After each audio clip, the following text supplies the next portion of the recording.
Trump's tariffs. Good or bad for the auto industry? During the run-up to America's presidential election, Donald Trump issued a number of controversial proposals, but few garnered as much attention as the wall he suggested building along the U.S. Mexico border.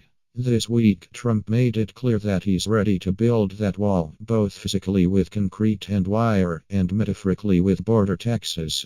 That's forced automakers to assess its impact. As with most things, the impact will ultimately depend on how much the project costs and how it's going to be funded. That's no small consideration. Early estimates suggest that the physical wall could cost as much as $25 billion. Time and again, Trump has insisted that Mexico will pay for the wall. Mexico, however, has made it abundantly clear that it will not be footing the bill. So, if Mexico doesn't, who will? And when the real and metaphorical walls are complete, what effect will they have on the U.S. economy? Here are some of those who stand to win and lose by beefing up the border.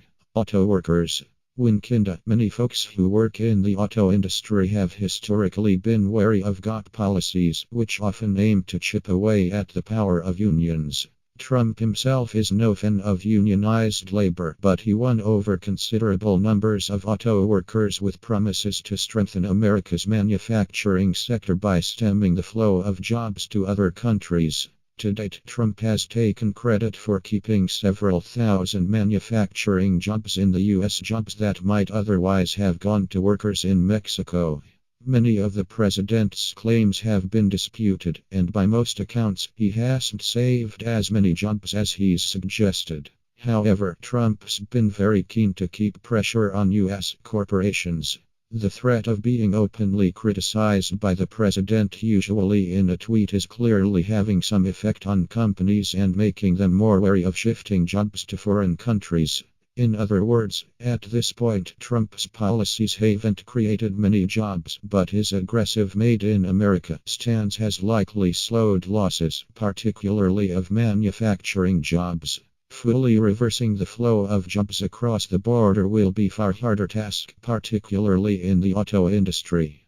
Many of the jobs that have moved to Mexico involve the manufacture of cars, especially small cars. In 2016, small, mid-size, large, and luxury car sales all ended the year in the red, with most down about 8%. With gas prices as low as they are, the car market isn't expected to improve anytime soon, so the number of car manufacturing jobs in Mexico could actually decline thanks to layoffs.